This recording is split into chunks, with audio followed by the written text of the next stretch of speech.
ज्ञान सरोवर में आप सभी का स्वागत है। और आज मैं कोई कहानी नहीं बल्कि एक आलेख लेकर आई हूँ। आलेख है संयम को एक कला बनाएं, यानी कि नींद भी एक कला है। कैसे? तो चलिए देखते हैं।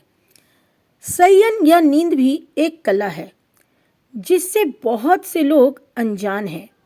जिस तरह मृत्यु एक कला है, इस कला में जो माहिर है उन्हें मृत्यु से भय नहीं होता। जो जीवन जीने की कला में कुशल है उन्हें जीवन के संकट परेशानियां भी अनमोल उपहार देकर जाते हैं। उसी तरह संयम का भी विशेष महत्व है। यहाँ पर मैं पहले ही बता चुकी हूँ कि संयम का मतलब है नींद, क्योंकि संयम की प्रक्रिया में हम थोड़े समय के लिए ही सही अपने अचेतन मन में प्रवेश करते हैं। रात्रि में शयन की प्रक्रिया मृत्यु के एक छोटे पड़ाव की तरह है, एक अल्पकालीन मृत्यु की तरह है। इसलिए युग ऋषि पंडित श्री राम शर्मा आचार्य जी ने रात्रिकालीन शयन की प्रक्रिया को तत्वबोध की साधना में शामिल किया है, ताकि लोग शयन की कला सीख सके। अक्सर हम ढेर सारी चिंताओं का बोझ लेकर अपनी शैया पर यानी कि बिस्तर पर सो जाते हैं। ऐसा होने पर हमारी दिन भर की चिंताएं, तरह तरह के तनाव, दुख, दर्द, आशा, निराशा के पल आदि नींद में भी हमारा पीछा नहीं छोड़ते हैं और हमारी नींद को प्रभावित करते हैं। नींद वह द्वार है जिसके द्वारा हमारा चेतन और जागृत मन रचनात्मक रूप से अचेतन मन में प्रवेश कर जाता है। निद्रा में मनुष्य अपने बारे में स्वयं की अवधारणाओं से अचेतन मन को प्रभावित करता है। नींद एक गहन विश्राम की प्रक्रिया है, लेकिन इस प्रक्रिया में हम स्वप्न भी देखते हैं। हमारे स्वप्न एक तरह का विरेचन है। हमारे अंदर मन में जो कुछ भी है वह स्वप्न के माध्यम से उभर उभर कर सामने आता है। अच्छे बुरे दृश्यों के रूप में उभरता है। कभी इसमें दमित इच्छाएं उभर कर सामने आती हैं, तो कभी हमारा डर हमारे सामने होता है। कभी ऐसे परिदृश्य आते हैं जिनसे हम पूर्णतया अपरिचित होते हैं, तो कभी परिचित लोगों से हम स्वप्न में रूबरू होते हैं। जब हम शयन के लिए लेटे हुए नींद के आगोश में जाने की तैयारी कर रहे होते हैं, तो हमें यह याद रखना चाहिए कि हमारे दिमाग में आया आखिरी ख्याल नींद के दौरान 4 घंटे तक हमारे अचेतन मन में बरकरार रह सकता है। यह एक तरह की प्रोग्रामिंग के समान है, जिसकी प्रक्रिया नींद में अचेतन तक पहुंचने से पहले मन में चल रहे विचार से शुरू हो जाती है और अगले 4 घंटे तक चलती रहती है।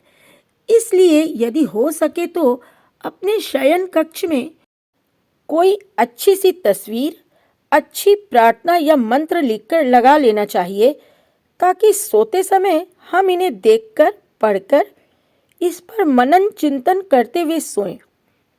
क्योंकि शयन से पूर्व का समय सबसे महत्वपूर्ण होता है, ठीक उसी तरह जैसे मृत्यु से पूर्व का समय महत्वपूर्ण होता है।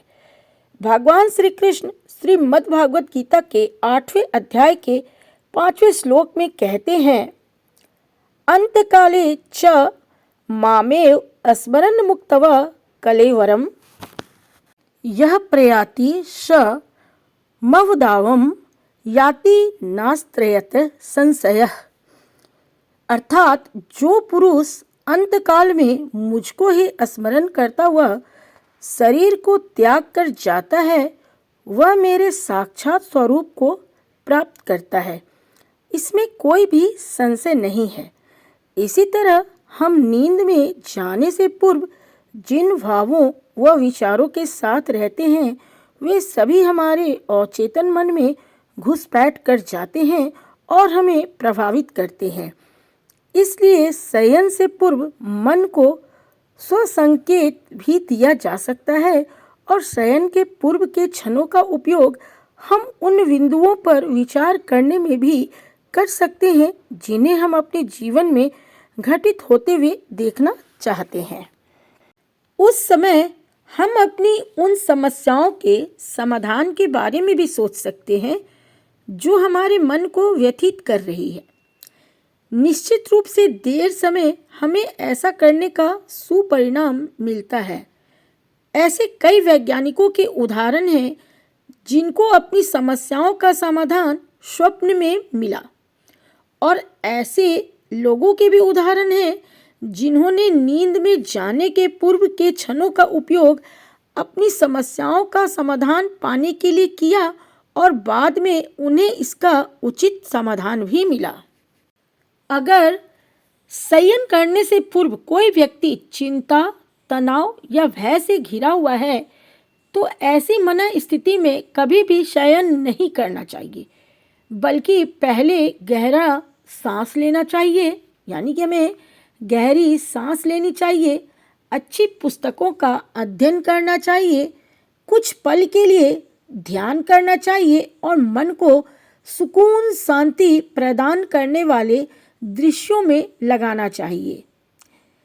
कोई अच्छी प्रार्थना करके सोना चाहिए, परंतु तनाव में शयन करने का प्रयत्न नहीं करना चाहिए, क्योंकि शयन के समय यदि मन में भय, चिंता और तनाव अवसाद बना रहता है तो ये मनोभाव हमारे मन को नकारात्मक रूप से प्रभावित करते हैं। अतः याद रखें कि गहरी नींद में जाने के ठीक पहले के 5 मिनट हमारे लिए बहुत कीमती होते हैं। यदि नींद के इन क्षणों के उपयोग की कला सीख ली जाए तो हम अपने जीवन में आने वाले निराशा, चिंता, तनाव, भय जैसे मनोभावों को सदा के लिए दूर कर सकते हैं और अपने अचेतन मन को इस तरह तैयार कर सकते हैं कि हमारे जीवन में खुशी, शांति, संतोष, प्रसन्नता, कृतज्ञता, दयालुता आदि शुभ भावों का समावेश हो जाए। अतः हमारे शयन कक्ष में ऐसी तस्वीरें होनी चाहिए जो हमें अपने जीवन के लक्ष्य की ओर ले जाए। शयन के समय हमें ऐसी प्रार्थनाएं करनी चाहिए जो हमारा मार्गदर्शन करे और हमें भटकने से बचाए। साथ ही शयन के समय हमारे पास एक ऐसी डायरी होनी चाहिए जिस पर हम अपने मनोभावों को लिख सके। हमारी इच्छाएं, स्वप्न, परेशानियां व प्रश्न आदि को यदि हम अपनी डायरी में लिख दें तो फिर ये हमारे मन पर बोझ की तरह साथ नहीं रहते, बल्कि मन से उतर जाते हैं और मन भी इन्हें लिखने से हल्का हो जाता है। इसके साथ ही डायरी में दिन भर किए जाने वाले कार्यों का आत्मविश्लेषण भी किया जा सकता है और अपने आगामी कार्यों की समय सारणी, कार्यों की सूची व कार्यों की वरीयता का क्रम भी अंकित किया जा सकता है।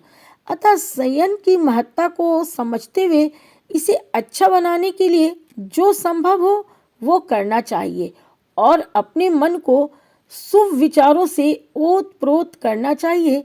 इससे हमारा अचेतन मन हमें सकारात्मक ढंग से प्रभावित करता है और आगामी दिनचर्या की चुनौतियों के लिए पूर्ण रूप से तैयार कर देता है। तो इस आलेख में हमने ये जाना कि कहीं ना कहीं शयन यानी कि नींद लेना भी एक कला के तहत आता है। तो हमें इस कला में निपुण होने से कितने फायदे हैं इस आलेख के माध्यम से आज आपने जाना। तो आशा है ये आलेख आपको जरूर अच्छा लगा होगा और आप इसे एक लाइक जरूर देंगे। तो आज के लिए बस इतना ही। मैं अगली बार फिर आऊँगी ज्ञान सरोवर में कोई अच्छा सा आलेख या फिर कोई कथा, कहानी, प्राचीन कथाएं, प्रेरक कहानियां आदि लेकर। आज के लिए बस इतना ही। जय हिंद, जय भारत।